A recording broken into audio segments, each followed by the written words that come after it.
Hey guys, welcome back. Oh, to day 2 of 25 Days of Spookmas. Let's see. I have a video planned that I want to do today called The Carol Singers. Now, it's not. Now, the carol singers aren't what you would think. It actually seems to be like really creepy. So, as soon as I like get rid of these notifications, um, we'll get started. All right. This, these are the carol singers. My grandfather was a drunk, and my father was a drunk, but I never touched a drop. There's a reason for that. When I was young, times were hard, and I grew up poor. My grandfather and my father never did an honest day's work in their lives. Granddad wasn't good for much, but he played the clarinet like an artist. He taught my father how to play the accordion. Every Christmas. Hold on, I clicked an ad. Stop! Sorry, ads.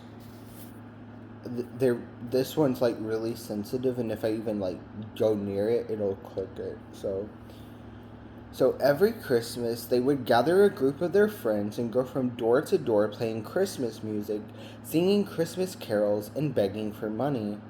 Afterwards, they would all go down to the pub and spend it on alcohol. One Christmas Eve, they brought me with them. I was too young to play an instrument, so they handed me a triangle and told me to strike it every now and then. The night was dark, the snow was falling, and a cold December wind cut through us like a knife. We kept our heads down and trudged through the snow and the sleet. Eventually, my grandfather stopped and said, "This looks like as good a place as any." We were outside a big mansion, decorated with Christmas lights. My grandfather knocked on the front door and we began to play some old Christmas carols.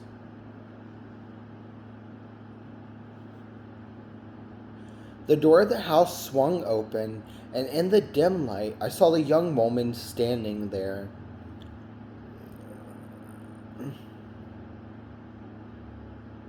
She was holding a tray of glasses in her hands. With a smile, she picked up a glass and held it out, inviting one of the men to drink.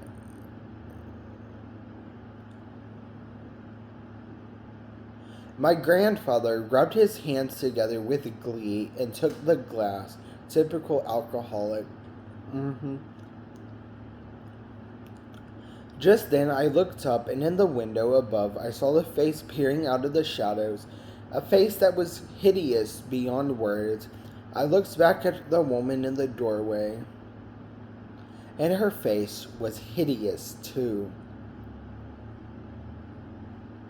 Before I could stop him, my grandfather put the glass to his lips and knocked it back with one big gulp. What a fucking idiot. "Oh dear," said the woman, in an eerie, childish voice. "You've drunk blood, sir." With that, the door slammed shut. My grandfather tumbled backwards, and the glass fell from his hand. It shattered with a deafening crash, and he collapsed in the snow. I don't remember much after that. All I recall is waking up in the light of dawn and finding myself lying in the snow.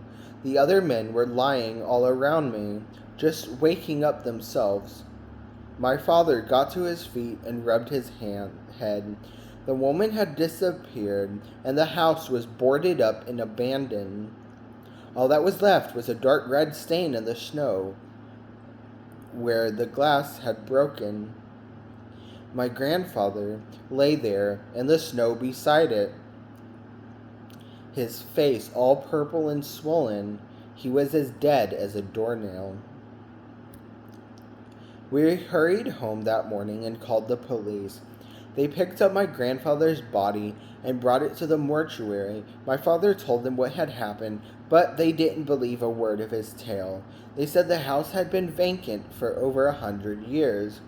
After that night, my father was never the same man again. He never let another drop of alcohol touch his lips and made sure I did the same.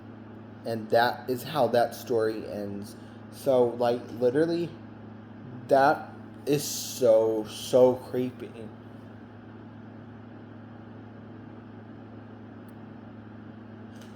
And this just goes to tell you guys, don't accept drinks from strangers. Actually, don't accept drinks from anybody. Because don't trust anybody. I'll see you tomorrow.